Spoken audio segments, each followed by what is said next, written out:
ఏ విధంగా అంటే వాళ్ళు ఇచ్చే ఫీచర్ రూపంలో మన వృత్తిని మనం అందిస్తున్న సేవా రూపంలో మనం ధనాన్ని ఆర్జించి ప్రజలకు ఏం చేయాలి, ప్రజలు మనం గుర్తించాలి.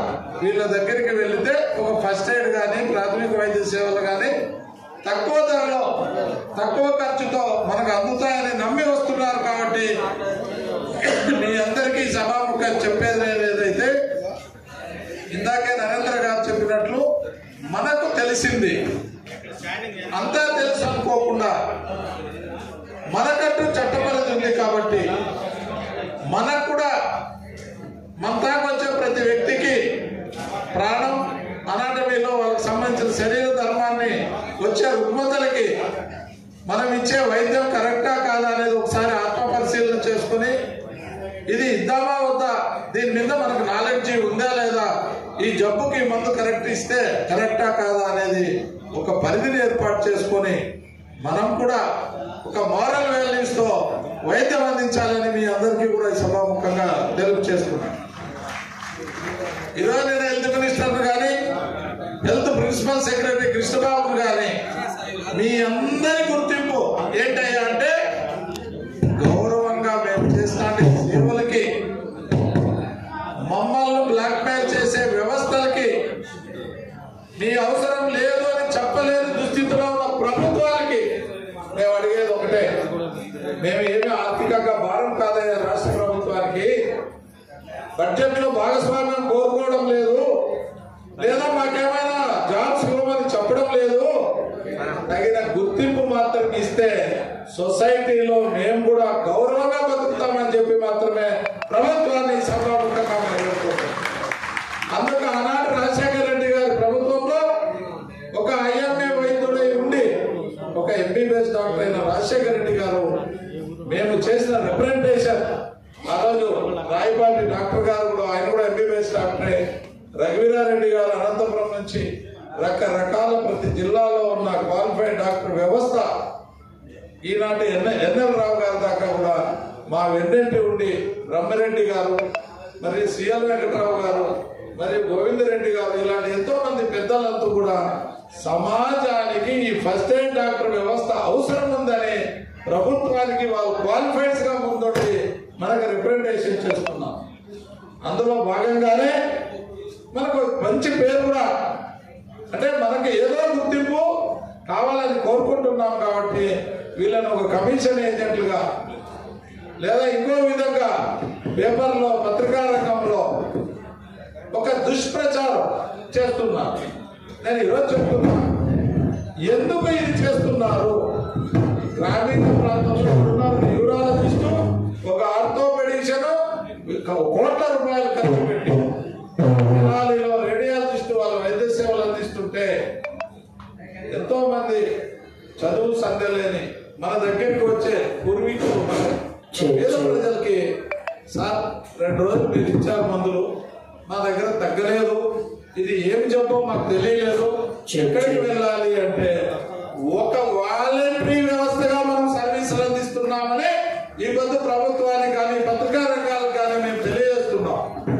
మరి ప్రతి వ్యవస్థలో క్వాలిఫైడ్స్ ఉంటే సేవలు అందిస్తున్నాయా? పోలీసు వ్యవస్థలో ఒక సెక్యూరిటీ గార్డ్ అనే వ్యవస్థను ఉపయోగించుకొని రక్షణ రంగంలో పనిచేయడం లేదా? ఒక ఇంజనీరింగ్ లో ఒక డిప్లొమా క్యాండిడేట్లని సేవలను ఏర్పాటు చేసుకుని ఇప్పుడు రాష్ట్ర పరిధిలో వాళ్ళ సేవలు అందించడం లేదా? పత్రికా రంగంలో ఎంఏ జర్నలిజం చేసిన వాళ్ళు మాత్రమే రిపోర్టర్స్ గాను జర్నలిస్ట్ గాను పనిచేస్తున్నారా?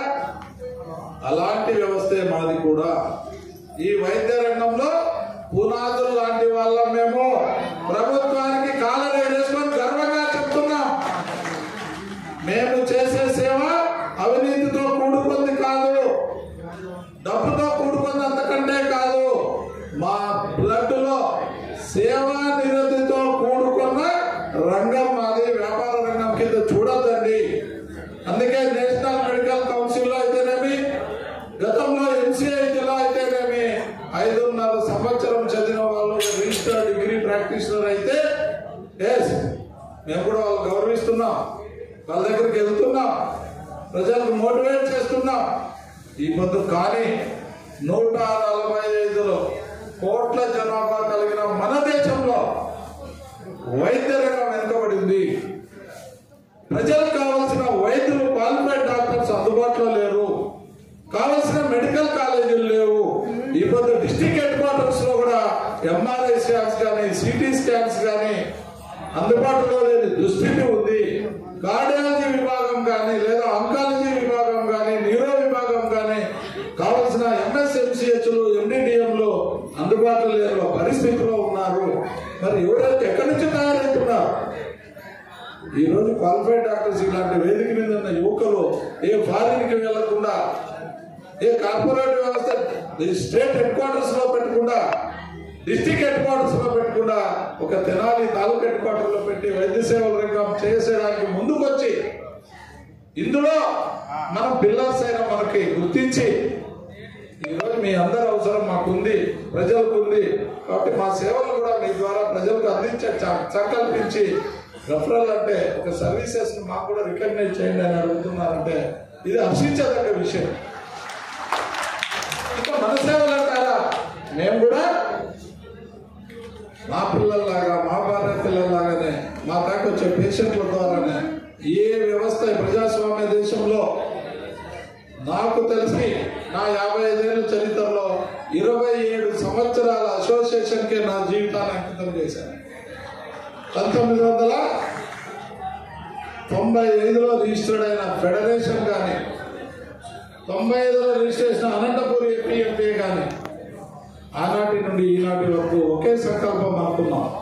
మన వృత్తి తప్పి ప్రజల చేత గుర్తింపబడిన మనకి, ప్రజల చేత ఎన్నుకోబడిన ఎవరైతే ప్రజాప్రతినిధులు ఉన్నారో, చట్ట సభలకు పంపుతున్నారో, ప్రతి ఒక్కరి ఆత్మ విమర్శ చేసుకుంటే మీ తల్లిదండ్రులకు కావచ్చు, మీ సోదరులకు కావచ్చు, మీ బంధుమిత్రులకు కావచ్చు, మీరు నివసించే గ్రామీణ ప్రాంతాల నుంచి ఎన్నిక కాబడిన నియోజకవర్గాల్లో ఒక్కొక్క నియోజకవర్గంలో మేము 150 నుంచి 200, 300, 400 మంది మా తరహా వైద్యులు, మా కుటుంబ సభ్యులు మేమంతా కూడా మీకు ఓట్ల రూపంలోనో మిమ్మల్ని ఎన్నుకొని ఈరోజు ప్రజాప్రతినిధులకు పంపించామయ్యా.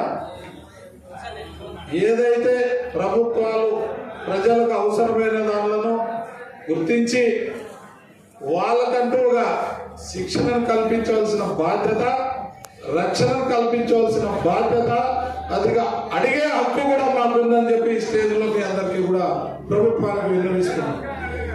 ఎందుకంటే ప్రజల చేత మేము గుర్తించబడ్డాం. మీరు ఎంత చెప్పినా మొత్తుకున్నా అక్కడ వ్యవస్థ లేదు. వ్యవస్థ అక్కడికి వస్తే ఆటోమేటిక్గా ఉన్నది. ఇప్పుడు రేడియోలు ఉన్నాయి. అప్పుడు మనం ఎక్కడైనా వాళ్ళం గ్రామ పంచాయతీల్లో, ప్రాంతాల్లో, పల్లెటూళ్ళలో ఒక వార్తలు వినేవాళ్ళం.